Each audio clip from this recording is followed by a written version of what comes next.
ভারতের উপর হঠাৎই উল্লেখযোগ্য পরিমাণে শুল্ক বাড়ানোর হুমকি দিয়েছেন মার্কিন প্রেসিডেন্ট ডোনাল্ড ট্রাম্প। তবে তার এই মন্তব্যকে অযৌক্তিক ও অহেতুক বলছে ভারত। শুরু হয়েছে দুই দেশের মধ্যে এক শুল্ক যুদ্ধ, কিন্তু কেন? সোমবার 4 আগস্ট সামাজিক যোগাযোগ মাধ্যম ট্রুথ সোশ্যালে দেয়া এক পোস্টে ট্রাম্প বলেন, ভারত শুধু বিপুল পরিমাণ রুশ তেল কিনছে না, বরং অধিক লাভের জন্য সেটি আবার খোলা বাজারে বিক্রি করছে।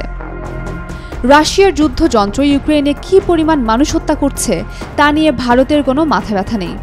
এ কারণে ভারতের পণ্যের উপর শুল্ক উল্লেখযোগ্য পরিমাণে বাড়ানো হবে।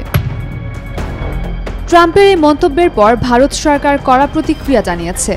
পররাষ্ট্র মন্ত্রণালয়ের মুখপাত্র রণধীর জয়সওয়াল বলেন, ইউক্রেন সংঘাতের শুরুর দিকে বৈশ্বিক জ্বালানি বাজারের স্থিতিশীলতা জোরদারে যুক্তরাষ্ট্র ভারতকে রাশিয়ার গ্যাস আমদানিতে উৎসাহ জুগিয়েছিল।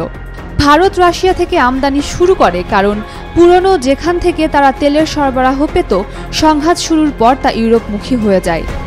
একমাত্র স্মার্ট সিটি বসুন্ধরা, আধুনিকতায় এক ধাপ এগিয়ে।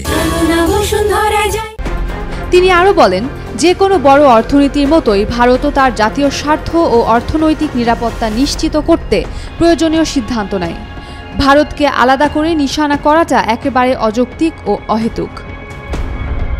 এদিকে ট্রাম্প এরই মধ্যে ভারতের পণ্যের উপর 25% সম্পূরক শুল্ক আরোপ করেছেন। তবে এবার তিনি উল্লেখযোগ্যভাবে আরও শুল্ক বাড়ানোর হুঁশিয়ারি দিলেন।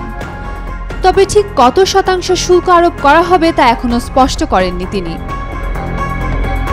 ভারত সরকারের অভিযোগ, যুক্তরাষ্ট্র নিজে এখনও রাশিয়ার সঙ্গে বাণিজ্য চালিয়ে যাচ্ছে।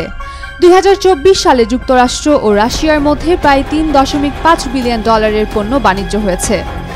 এমন বাস্তবতায় শুধু ভারতকে লক্ষ্যবস্তু করাকে দ্বৈতনীতি বলে মনে করছে নয়াদিল্লি।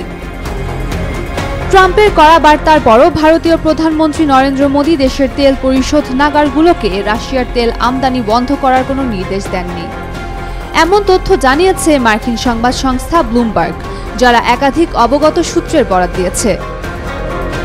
উল্লেখ্য, এর মধ্যে ট্রাম্প ভারতকে বন্ধু আখ্যা দিলেও মার্কিন পণ্যের ওপর ভারতের শুল্ক হার বেশি বলে অভিযোগ করেন। সে সময় তিনি রাশিয়ার সঙ্গে ভারতের বাণিজ্যিক সম্পর্কের কারণে শাস্তিমূলক পদক্ষেপ নেয়ার ইঙ্গিত দিয়েছিলেন। Umme Rumman, Kranti, Daily Sun. For more updates, follow us on Facebook, subscribe our YouTube channel, get the latest update on www.daily-sun.com.